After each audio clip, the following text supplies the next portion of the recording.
takeover where we are reacting to another video by RoboCast. Now, I've been loving his videos lately, so we had to get into why Subnautica is so awesome.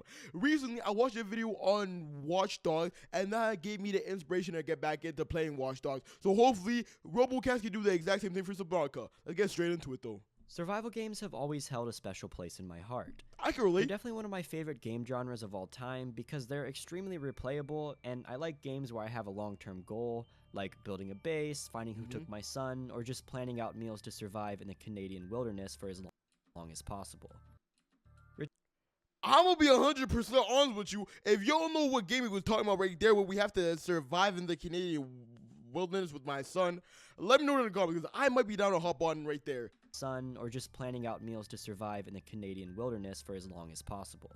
Returning at each gameplay session to continue where you left off is a super satisfying experience, especially in games where you have full freedom to play however you want. Until you lose your world, and then you get depressed, and then you never touch the game again, because you're actually mad that you lost everything you worked for so long. Eventually, I will get back into Minecraft, but right now I just can't do it, man. We lost too much. That is the utter beauty of survival games, and that's why I always come back to them. I have played most of the popular ones like The Long Dark, Stranded Deep, Rust, The Forest, and pretty much all the rest of them, but there's one that I've always held off on for literally no reason at all. Subnautica looked like a cool game, and it looked like something that I would enjoy playing. Way back when it first came out, I remember watching a Jacksepticeye series on it, and it was pretty freaking epic. But I just never purchased it and actually played it for myself. I don't know if it was from a lack of multiplayer or if I was simply preoccupied with other games, but it never appeared in my Steam library until recently. Now, I'm gonna be 100% honest with you. After he said something like that, I've never thought about adding multiplayer to Subnautica. Now, obviously, I don't have that many hours in Subnautica, maybe 3 to 5 hours, and most of that just came from me grinding on stream, seeing what it was about, you know? We didn't really fall in love with it, but if they added a multiplayer, I don't know if that would add much. I think it's the next natural progression, right? They have like below 0 something, and they have like 1 or 2 sequels to the game, but online mode might add a little bit of fun. You could create a world with your friends, survive the ocean, and try to beat a couple of monsters. Like, there's a lot you can do on a game like this. Let me know what y'all think about online. And after an hour or so of initially slow gameplay, I fell in love with this epic underwater exploration game. It is slow. And it moved up on my list as another one of my favorite survival games, passing The Forest and Rust and being up top with The Long Dark. It's a truly amazing and unique experience, and it's one that I recommend to anybody giving survival games a shot. But I'm sure you want to know why it's so awesome and what's so good about it.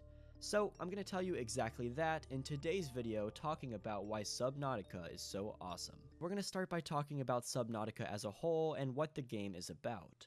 From there, we're going to go into detail about the specific mechanics, features, and aesthetics that go on to make it a polished masterpiece.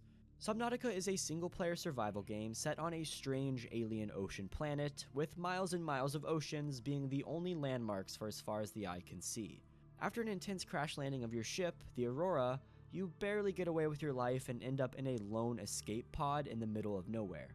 Your goal from this point on is to investigate the planet, discover the strange alien species and the lore, and survive for as long as possible, all while staying underwater and making do with what you have. It's an interesting concept, and it's one of the only games that I'm familiar with that allows you to play and survive without stepping foot on land.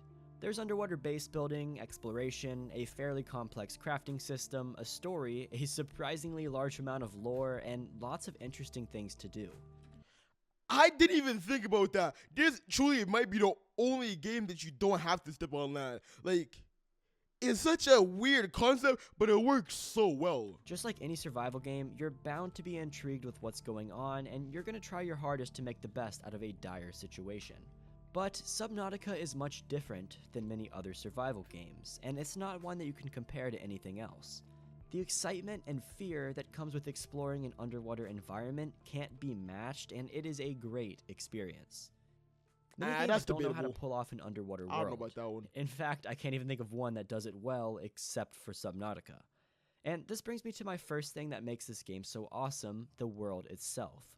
Within the ocean that you have to survive in, there are over 30 different biomes. Yes, you heard that right, 30 different biomes.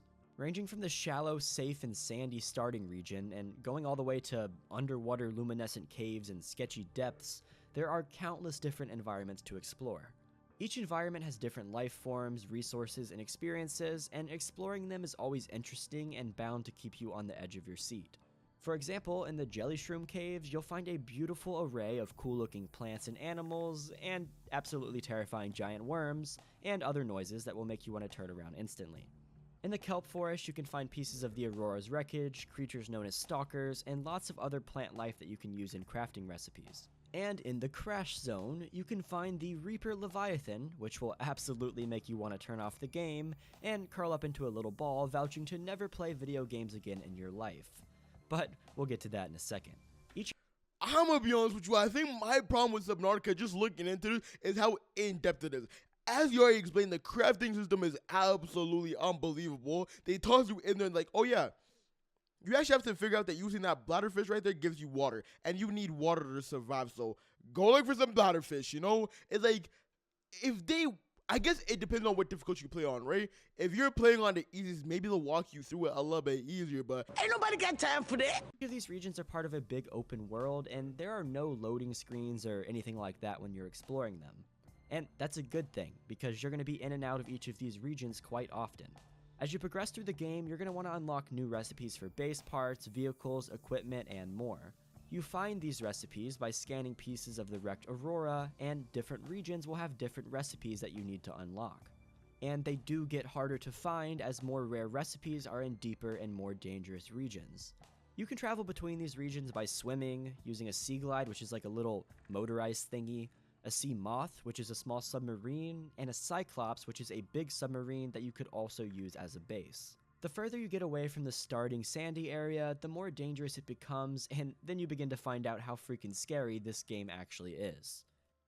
When I say that this game is scary, it is an understatement. Subnautica is terrifying. I've grown up in Florida my entire life, and I've spent a lot of time in the ocean. However, after playing this for 20 hours, I don't know if I'm ever going to go back in it again. The developers of this game really did a good job at making the deep blue ocean as intimidating as possible. As you venture further away and begin to go deeper and deeper into the abyss, the creatures that you find start to intensify. You will inevitably come across the Reaper Leviathan, but not right away. It's almost guaranteed that you'll first be teased with a few long-distance sightings of them, and why are you teasing me? Why are you teasing me? I think the other problem is I haven't made it deep enough into the game to start seeing like the horror facts, you know? Like, I'm still at the sandy area, you know? I'm still being safe, being cozy, being warm. But as soon as we start getting to the horror, maybe that's when it's going to become more interesting to me. It's almost guaranteed that you'll first be teased with a few long-distance sightings of them, and when you see them, you don't want to go any closer to begin with. The absolute terror of this game is another thing that is done perfectly, and another thing that is so freaking awesome. Throughout your time on the planet, you'll hear lots of roars and sounds that are extremely intimidating. You constantly feel like you're being watched, and the presence of these sounds will make you question what else is truly out there. On top of this, as you venture into the more dangerous regions, the music often intensifies and becomes creepy, the sounds increase, and your visibility goes down to nothing. Damn. These things combined make you stay on edge throughout the experience, and it makes it much more tense and exciting to adventure into the unknown. And you also gotta remember that you're underwater, right? So you gotta keep checking your O2 in that bottom left corner. You gotta make sure you're always checking your food and your water as well, because you would think it again like this, they'd be like, let's just remove food and water, but they're like, nah, you would need food and water to survive, because we're being realistic. It's unbelievable what they really did with this game, and putting it all underwater just like even more shocking. On top of this, the game builds off of this aspect and often makes it even scarier by adding automated messages that come up saying things like, life forms in the region. Are you certain whatever you're doing is worth? These things make it known that what you're about to do is risky and that maybe you should question turning around. On top of the Reaper Leviathan, there are actually some other monsters that are even scarier. But these ones are rare and honestly super exciting to experience for the first time, so I don't want to ruin them for you. But just be prepared, because you're going to need to change your shorts after they get you.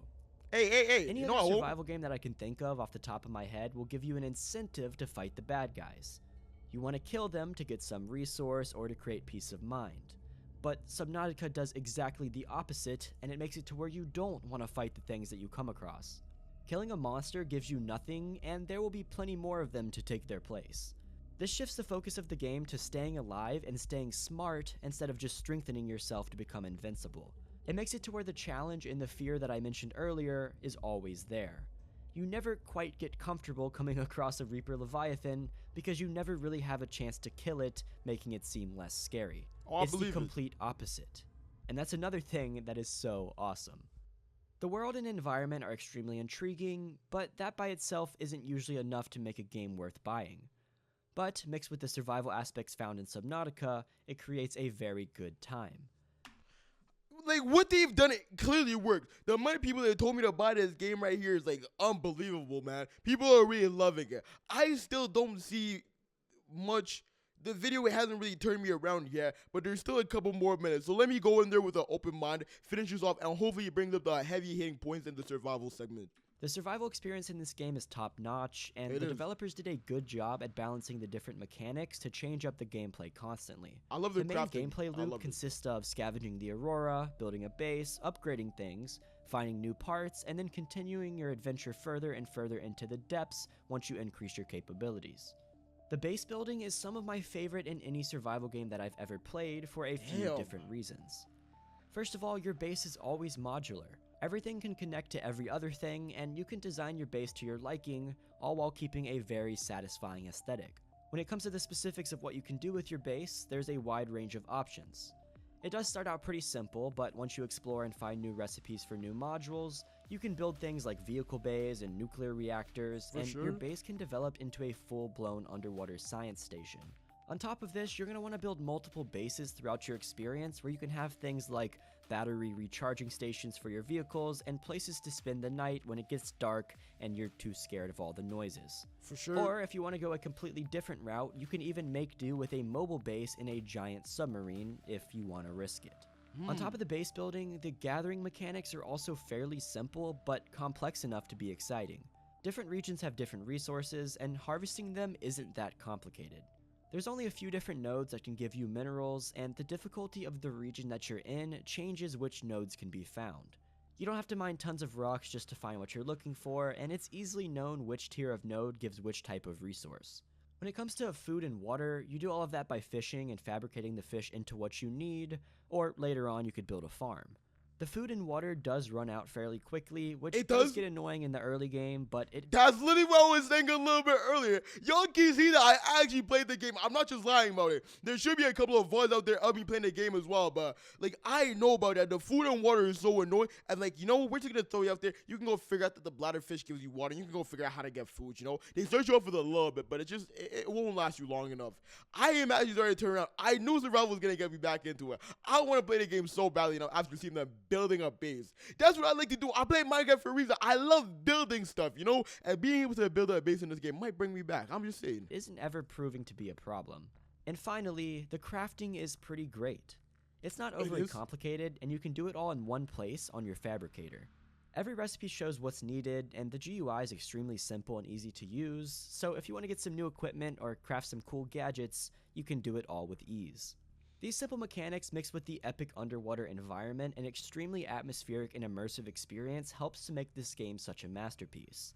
But there's one more thing that people often don't think about when it comes to the positive aspects of the game: the story.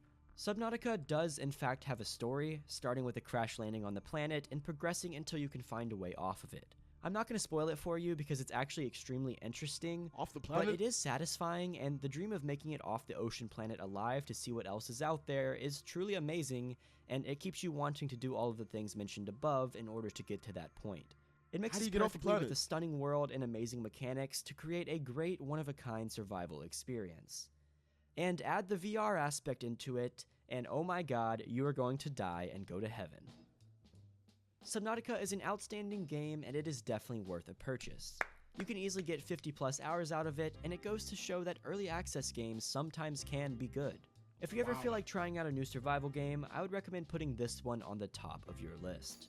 Anyways guys, that's going to be it for today's RoboCast, you call me again. I'm gonna be 100% honest with you to keep happening.